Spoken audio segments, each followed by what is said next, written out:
Greetings, folks. This is a late night edition where I am actually just got home from a show, getting ready to head to bed, but I thought I'd strike while the iron is hot. I don't know if it is, but I just got done with the show, and I thought I would kind of recap it and touch on some other things rather than wait till in the morning.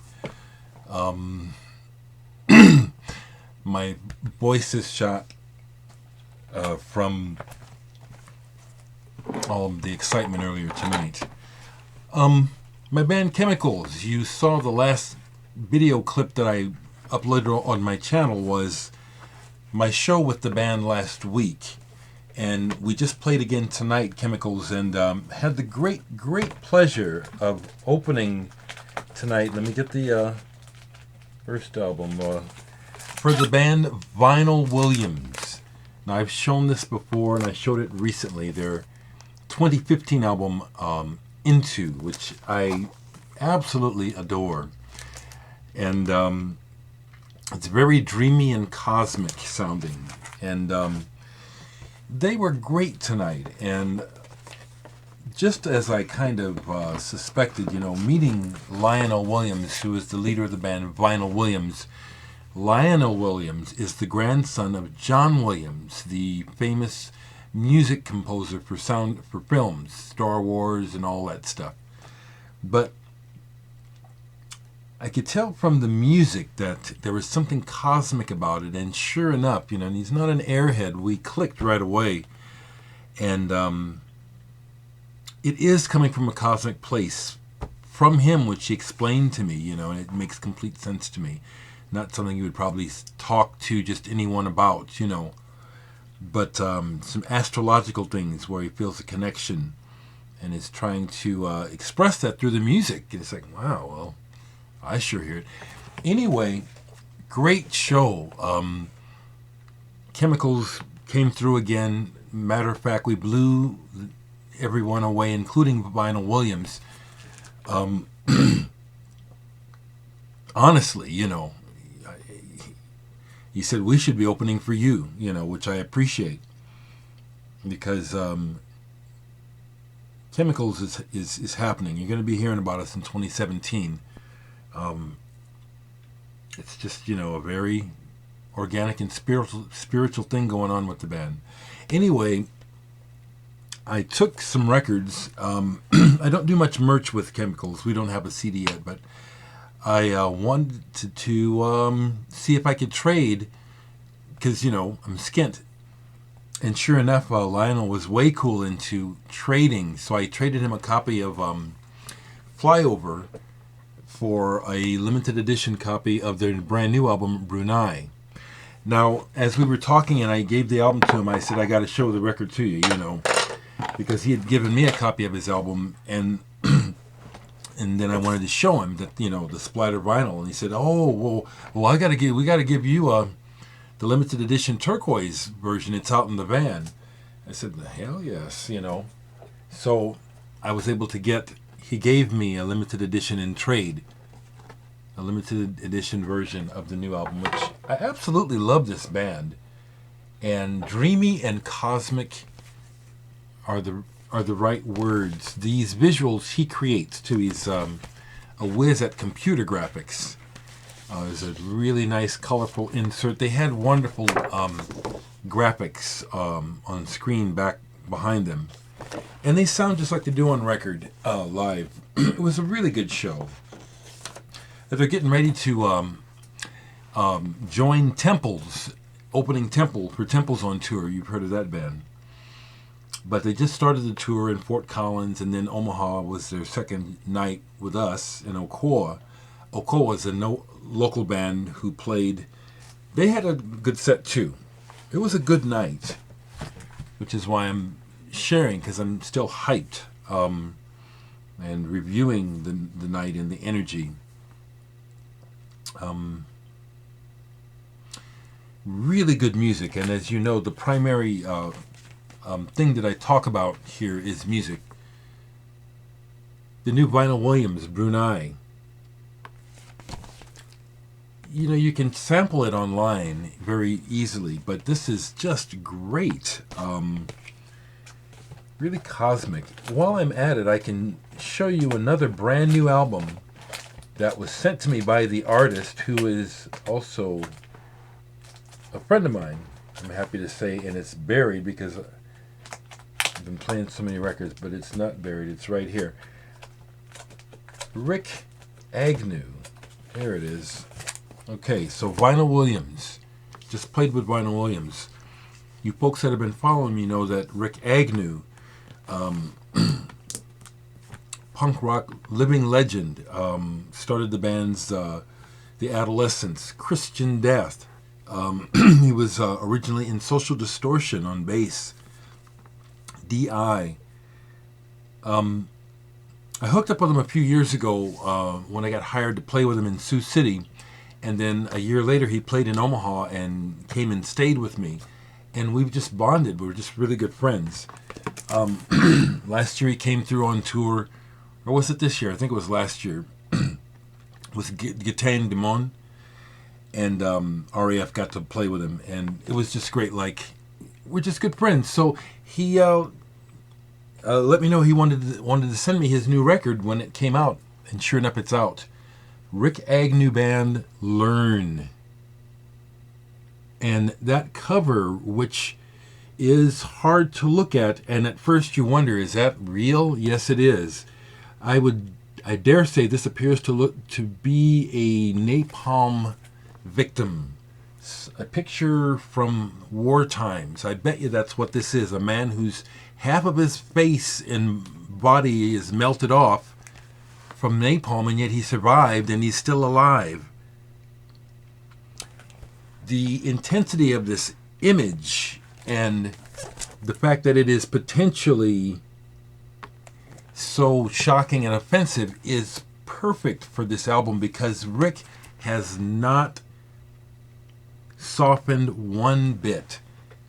That's why we vibe so much. The guy is salt of the earth. I mean, he's just like me. He has his bright side and his dark side. He's been a fuck up as well as been a punk rock pioneer. But he's on the mend. When I met him, he was just returning from death's door. But in his, a little younger than me, in his 50s, he is still alive and aware and angry and real. And this album is supercharged with energy and message. True punk rock. I mean, it's beyond that, but that brash thrash energy, and on many tracks the speed is there, but many other elements musically too. When Rikk and I, when he stayed here with me, we vibed on music big time. I was surprised to find out how big of a Yes fan he is rather, I should say, and all this other music that he loves. But he has a signature guitar sound, and it's still here. It's like when you hear Rikk Agnew's guitar, you know it. Even Christian Death, which isn't punk but goth, the first album, Only Theater of Pain, that's Rikk Agnew's sound along with everyone else. But that sound, his guitar sound is unmistakable. And it's all over this album. He's just, beyond the fact that he's my friend, I mean, I admired and loved his work before I met him. It's just I'm so happy to say that he is still doing it for real. I need to listen to this album again. I've played it all the way through once. And the opening track, I Can't Change the World, it's like, right on, Rikk. I can't change the world, but maybe we can change it together, is what the lyric says, And, if he and I are somehow clowns or buffoons or idiots, we're still hanging on to the idea that man can do better and we can save ourselves. I'm all in for it, and I'm just glad that he's my brother. And I highly recommend this. far beyond the connection to me. It's online. If the cover bothers you, that's probably good, you know what I'm saying? Because the name of the album is Learn. And as I talk about oftentimes in my videos, we really are in a period here where we're just not learning. We're really just reacting. And we're just, especially, I can speak from America because that's where I live. Here in America, we are just like the dumbest, at our dumbest right now. And facts don't mean a thing. It's like people, politics has totally divided, or it's really uncovered the true division of the types of people that are here in this country. Some really hateful, self-righteous, supposed Christian type of people who are just really bigoted and racist and just selfish, and then other people who are like myself, it's like I'm just trying to live, and be who I am, and get along with my neighbor and get along with other people, Rikk is still talking about that, and the name of the album, Learn, it's like we're just in such a time of darkness and ignorance, it's like it just won't let up, we just had that final debate, I didn't watch it, but I sure heard about it and heard the clips. Like, I couldn't help but, it's like, what a shame that America is at this low ebb where people are actually fooled by the bullshit both of these people who are running for president spew out, seemingly completely ignorant or forgetting history, where history just keeps repeating itself, and we keep falling for the bullshit and the lies, and it's just such a, I'm so glad that Rikk is on point here and in your face. Yeah, and look at that. It's hard for me to look at. I had to look at it for a long time to think, that's a real picture. That man is alive. How is he able to live? And yet I've seen it myself, where people have lived with the face halfway blasted off, or their chest where they shot themselves and survived, and it's got a gaping wound in the chest, and they're living, and the...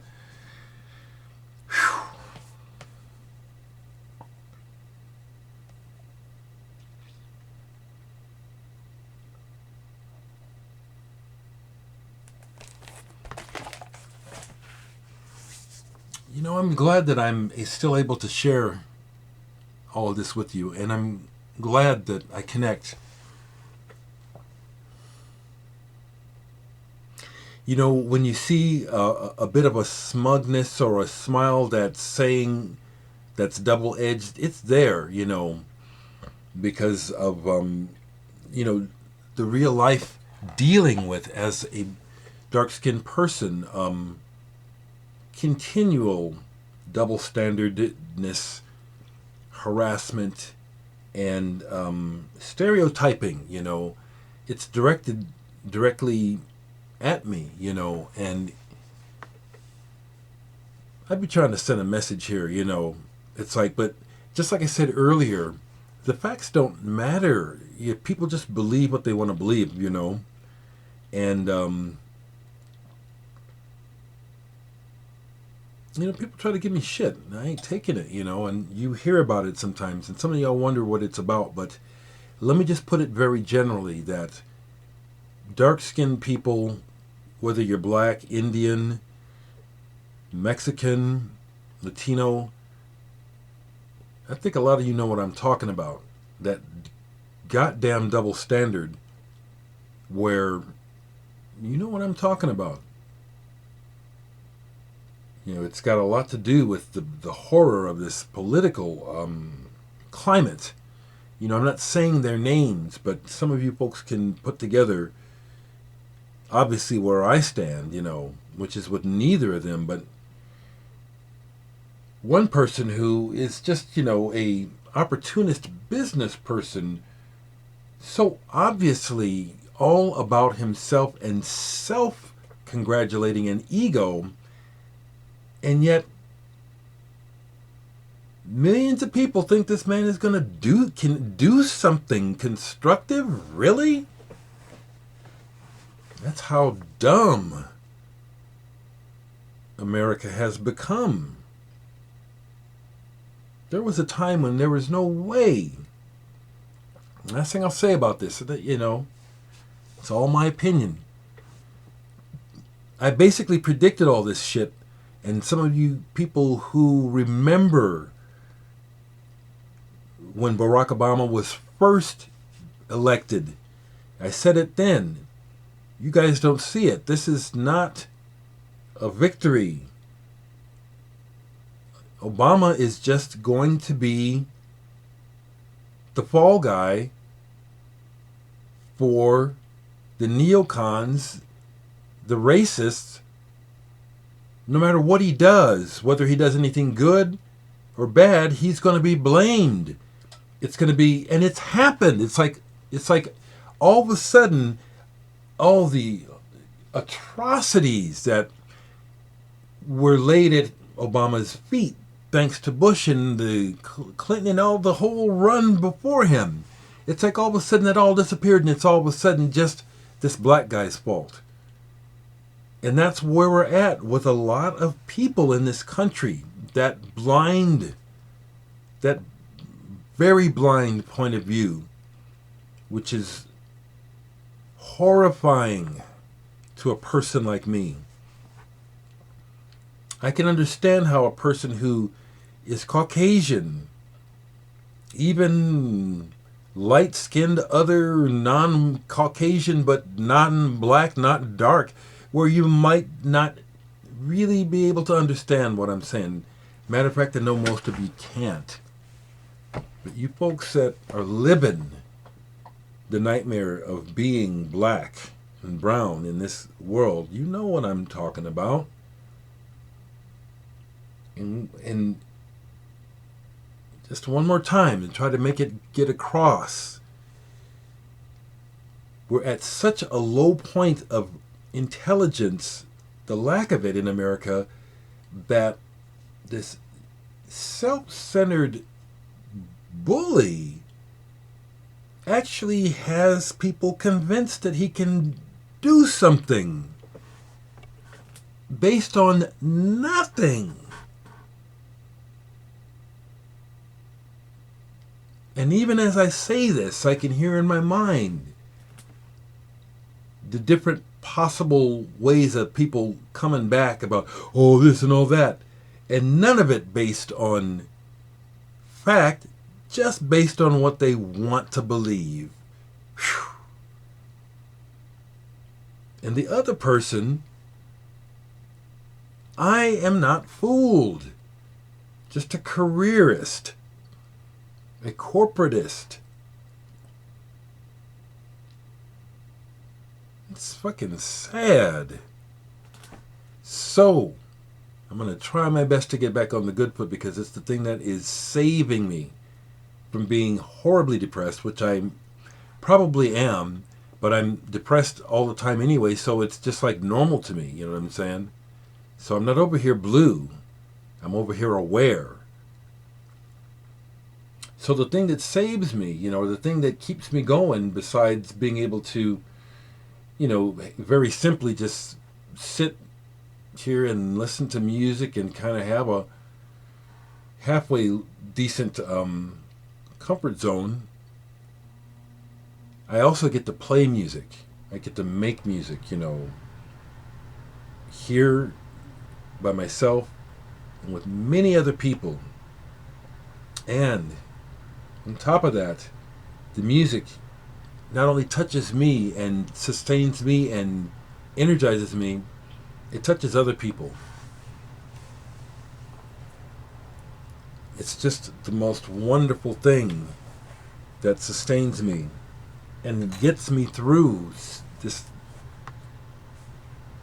madness that we live in. It's like it touches everything, that you have to deal with in the real world. Thank goodness for music. I got a bunch of records I've been listening to, but Vinyl Williams, got to play with my band got to play a show with him tonight. Rikk Agnew, my dear friend out in California. Their new albums are essential listens, if not buys. Not your typical stuff, either artist. Both artists are very real. What their art is that's what it is. It's art, and it's very real. It's trying to do something. Check those people out. And Chemicals started some recording this week. Next week we really start recording. We'll try to get something out soon. Peace. Thank goodness for real friends and for the connection with people who really are connected with me. Thank you. The many thousands of you worldwide, thank you. There's only a few fools who insist on bothering to watch this channel and try to make me aware of it. Thank you. The many, many, many. I know you're with me. I know you got my back.